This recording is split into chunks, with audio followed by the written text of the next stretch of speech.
तुम्ही पाहत आहात कबीर न्यूज नेटवर्क त्र्यंबकेश्वर. निर्भीड विचार, परखड मांडणी आणि बेधडक बातम्या. त्र्यंबकेश्वर तालुक्यातील प्रत्येक घडामोडीचा अचूक वेध घेण्यासाठी सज्ज आहोत आम्ही. तालुक्यातील ताज्या अपडेट्ससाठी आता सबस्क्राईब करा कबीर न्यूज नेटवर्क त्र्यंबकेश्वर.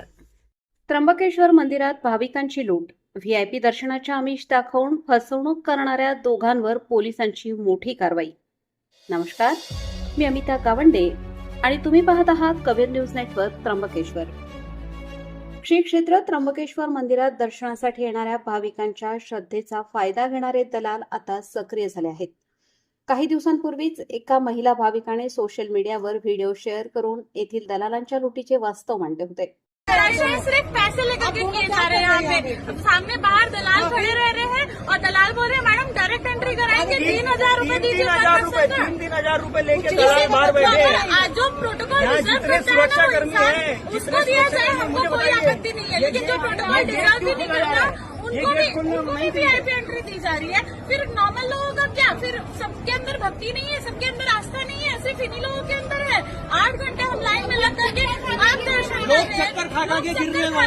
हैं। या दलालांचा सुळसुळाट इतका वाढला आहे की मंदिराच्या परिसरात भाविकांना गाठून त्यांची आर्थिक फसवणूक केली जात आहे. या वाढत्या तक्रारींची गंभीर दखल आता प्रशासनाने घेतली आहे. माननीय प्रधान सत्र न्यायाधीश नाशिक यांच्या सूचनेनुसार त्र्यंबकेश्वर पोलिसांनी मोठी कारवाई केली आहे. दिनांक 11 एप्रिल 2026 रोजी नाशिकच्या पंचवटी भागातील 2 भाविक अधिकृतपणे 200 रुपयांची देणगी दर्शन पास घेऊन रांगेत उभे होते. यावेळी एका संशयिताने त्यांना गाठले आणि सांगितले की तुम्ही घेतलेल्या पासने दर्शनासाठी 4 ते 5 तास लागतील. मी तुम्हाला 3,000 रुपयांमध्ये केवळ 10 मिनिटात व्हीआयपी दर्शन करून देतो. या संशयित आरोपीने आपल्या साथीदारासह भाविकांना मंदिरात प्रवेश मिळवून दिला आणि दर्शन झाल्यावर त्यांच्याकडून 3,000 रुपये उकळले. विशेष म्हणजे मंदिर प्रशासनाकडून अशी कोणतीही अधिकृत सुविधा नसताना ही लूट करण्यात आली. येथे एक महत्त्वाची बाब म्हणजे अशा प्रकरणांमुळे त्र्यंबकेश्वर देवस्थान ट्रस्टचा काहीही संबंध नसताना ट्रस्टची नाहक बदनामी होत असते. या उलट देवस्थान ट्रस्टच्या विश्वस्तांनी पोलिसांच्या या धडक कारवाईचे स्वागत करून कौतुक केले आहे. ट्रस्टने स्पष्ट केले आहे की मंदिराच्या अधिकृत दर्शन प्रक्रियेव्यतिरिक्त चालणारे हे सर्व व्यवहार बेकायदेशीर आहेत.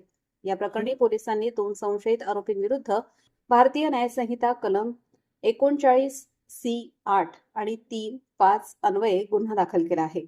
यातील एकाला पोलिसांनी तात्काळ अटक केली असून फरार साथीदाराचा शोध सुरू आहे. नाशिक ग्रामीण जिल्हा पोलीस अधीक्षक बाळासाहेब पाटील यांच्या मार्गदर्शनाखाली पोलीस निरीक्षक महेश कुलकर्णी आणि त्यांच्या पथकाने ही कारवाई केली आहे. मंदिरात दर्शनासाठी केवळ 200 रुपयांचे अधिकृत देणगी दर्शन पास उपलब्ध आहेत. कोणत्याही प्रकारच्या व्हीआयपी दर्शनाच्या प्रलोभनांना बळी पडू नका. जर कोणी जास्तीचे पैसे मागत असेल तर ते पूर्णपणे बेकायदेशीर आहे. अशी फसवणूक होत असल्यास लागलीच त्र्यंबकेश्वर पोलीस ठाणे किंवा मंदिर ट्रस्टशी संपर्क साधण्याचे आवाहन त्र्यंबकेश्वर देवस्थान ट्रस्ट आणि त्र्यंबकेश्वर पोलिसांकडून करण्यात आले आहे. अशाच महत्त्वाच्या घडामोडींसाठी पाहत रहा कबीर न्यूज नेटवर्क त्र्यंबकेश्वर. हा व्हिडिओ जास्तीत जास्त शेअर करा जेणेकरून इतर भाविकांची फसवणूक होणार नाही. धन्यवाद.